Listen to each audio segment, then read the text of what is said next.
Hi, folks. Thanks for streaming.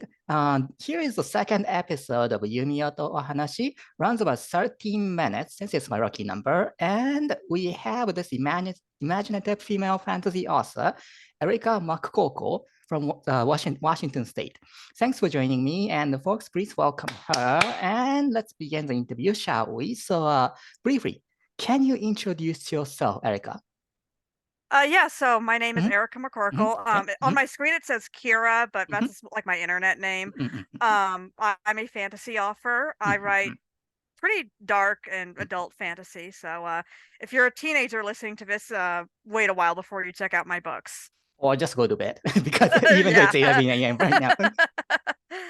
I see, I see. So this is kind of a first question I pitch to everyone. So the first of all, can you share your latest accomplishment or your temporary goal that you'd like to reach?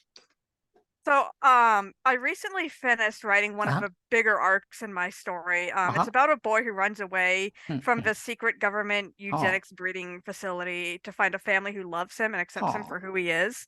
And I just ended it. It's on a really emotional, heartwarming note, and I'm really happy with it. And my current goal is now to organize what I have Uh-huh. and compile it into something that I can give to beta readers. Oh, I see. Sounds like a little bit similar to a Born Identity series. I'm not sure, but so sounds very promising. I see, I see. And let me go to the second question because you've already published a book and it's kind of a long-running one. So can you briefly describe your work, such as the stories, characters, genre, feature short, articles, and so on? So my Mhm, stories all take place in the same fantasy world, but mhm, their plots aren't always connected. mhm. So I have two published books, but they aren't like a sequel to each other. They just Uh-huh. take place at this in the same world, same time. All my stories are epic slash dark fantasy, Mhm, and it's a world very much unlike Earth. mhm, mhm, The mhm. characters are non-human in their Non-human. biology, Mhm. though they experience the same range of emotions and philosophies that Uh-huh. humans do. The world I write about is full of magic and colorful, fantastic elements, but they tend to also be sexual or violent, Uh-huh. hence the whole dark fantasy aspect of Mhm. it. And what is the official title? The first book that I released is Merchants of Knowledge and Magic, and the Mhm. second one is Merchants of Light and Bone. Light and bone, I see. And according to your website, when I read the description right here, you kind of stated that there are a content trigger warning, and you listed up like 15 of them, starting from death to forced drug use. So your book is kind of the adult entertainment and not for kids, right? Yes, very much correct. Very much correct. And its depictions are detailed, right? For some things, Mhm. there are other things that are more just alluded to. I don't go into a lot of detail on Ah, I see, I see. certain, like, with some violent scenes, I don't go into a lot of gory details, but with some things I do. It's up to the reader to read those warnings and decide if they want to dive in or not. Ah, I see. Because when I read this list of 15 ones, this one, eyeball mutilation, sounds very promising. And how about this vomiting, spitting other body fluids? It's very interesting because we sometimes want to read that are not like a PG rating or PG-13 rating. We want to go to like R rating and heavy ones. So when did you compose your demo version of this Merchant series? I started writing it in like 2019, I think, and then I Oh. just Hmm, hmm, hmm. but I've been writing the world since Mhm. about 1999. So 1999, I see. yeah, More than that 20 was years ago. Hmm. right. Yeah, that was when I started world building and Mhm. just developing the world in general. So at the time, it was like a PG-13 rating, but eventually went to R rating. Yeah, it kind of grew up as I grew up. Uh-huh, uh-huh, uh-huh. It Mhm. was so I mean, when I started it, it was kind of like a Pokemon fanfic. Like all Ha, ha, my ha, ha. people were Pokemon, Hmm, hmm, hmm. so it was that level of you know child friendly. Hmm, But hmm, hmm, hmm. then as I grew up, I made it more sexual and violent. So I see. So do your editors say, Erica, could you tone down this one? no, no, I see, I see. she, no, my editor knows what she's getting into, so she's happy with it. Do you include the tentacle rape? That's what the Japanese people love. Yes. I I have tentacled people. Mhm. Um, One of them, I don't describe it, but he was a rapist, and Ha. it's like mentioned that he did things, but I don't describe it in like visual graphic detail. Yes, because in Japan, Katsushika Hokusai, very famous painter, he painted Takoto Ama, which is octopus and women diver. That's octopus is raping women, and that was in 1814. So we're I was very gonna say, is familiar that with like it. the really famous one that's old? Yes, Yeah, it is. It is. I've seen that one. Yeah, I mean, I like it. I see. So I like tentacles. yeah, you like eating it or playing with it or eating it? Yes. So you Yes like to a both. takoyaki? You like takoyaki? Yeah, I like Yeah, takoyaki, takoyaki is pretty good. and I like Mhm, tentacle themed mhm, stuff in, mhm, mhm, mhm. How about when is your best time to write? So I am nocturnal. Mhm, I wake up anywhere between like 7 p.m. to mhm, midnight. So when I write at night or in the morning. uh-huh. But that's like normal for me. Like that's Mhm. just like the middle of my day, I basically. see. So Totally opposite because I cannot write at night. At nighttime, I lose concentration. So, how do you compose your characters and dialogues from your real life experience, fiction, or other ways? so I create characters based on what would fit in my world. Mhm, So like during my like 20 years of world building, uh-huh, I created like all these species and uh-huh, the elements and like locations that belong in my world. mhm, mhm, So now if I need to create a character, I will do so by starting like with what species and element they are and where they come from. mhm, Once I have that basic idea, I will develop them further by writing a few scenes with them. mhm, And then if I really want to get even deeper into their head, I'll do what I call channeling them, which mhm, mhm. basically means I just concentrate really hard on who they are and what Uh, they are, and I kind mhm, of become them. And I've likened it to what mhm. actors call method acting. Method So, acting, huh? yes. So that's kind of what I do.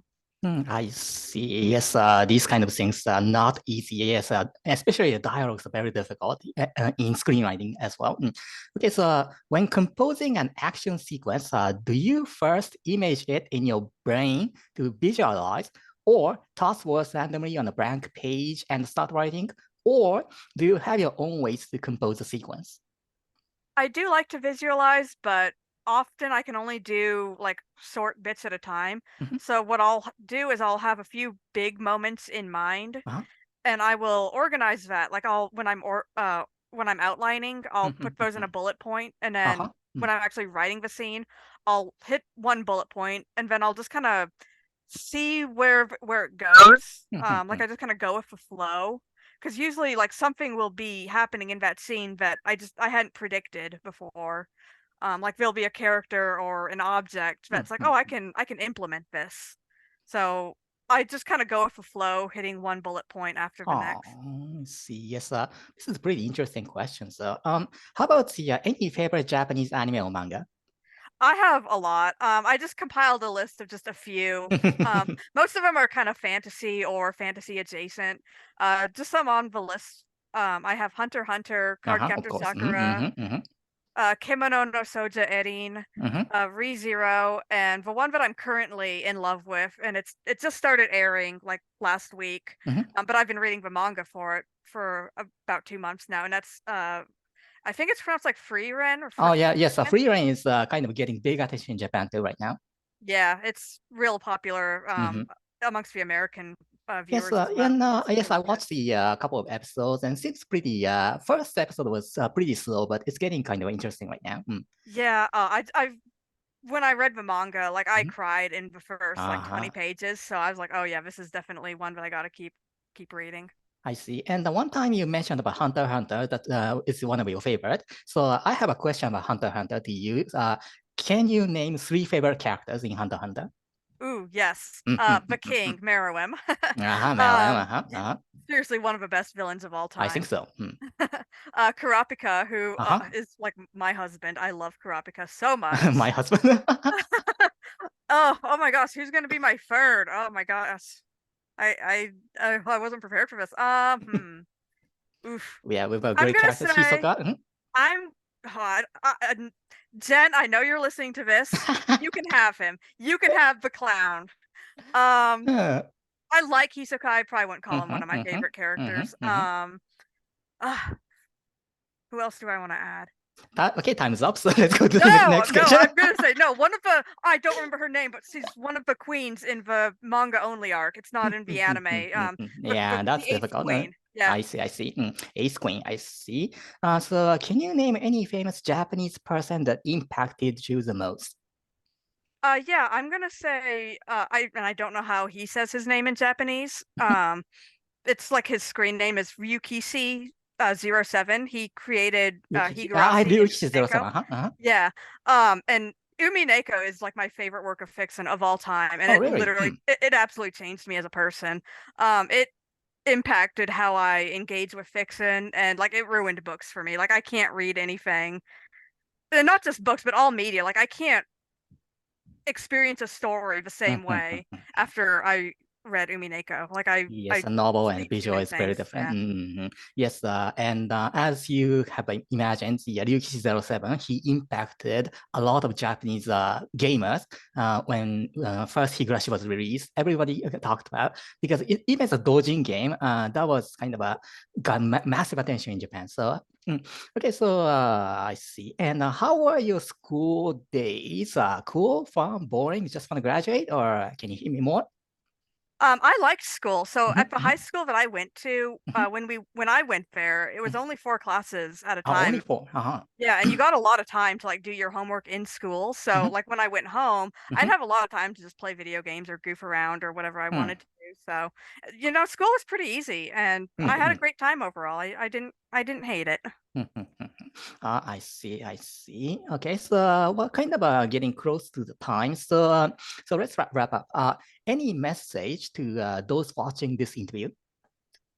Just keep doing whatever it is you're doing as long as Mhm, it mhm, brings you mhm. joy and it's not hurting anyone else. If you're a writer and you love writing, then keep on writing. Yes, The that's only way you'll get correct. better is by being bad at it first. So Mhm, mhm. be bad, get better, and then just keep at it. Yes, everyone wants to hide their first story, isn't it? Yeah, my It's like first story was terrible. it's a lot like leveling up. You Uh-huh. kind of suck at first, but gain experience, level up, and someday you'll be a level 100 writer. Yes, so that's why my level one writing never goes out from my hard disk, actually. It stays in my hard disk Oh forever. no. Okay, so finally, what is the most encouraging phrase that you recite when you want to pump up your motivation or crawl out from a rock bottom? I remind myself that I have true friends out there who want to see me succeed. I have a phrase, and it's a kind of an idiomatic expression in my fantasy world. It's used in my books a lot, and I sign all my books with it. It's more of a good luck phrase than encouragement, but it goes, "May your path glitter with starlight." So I just imagine that, like, my path of starlight is out there somewhere, and I've just got to get back Starlight. on it. I see. Yes. Okay, so Erica, thank you so much for participating in this interview, and thank you so much for taking your time. I truly appreciate your participation in this segment. Wish you great success, and we'll keep in touch. Okay. All right, thank you. Thank you.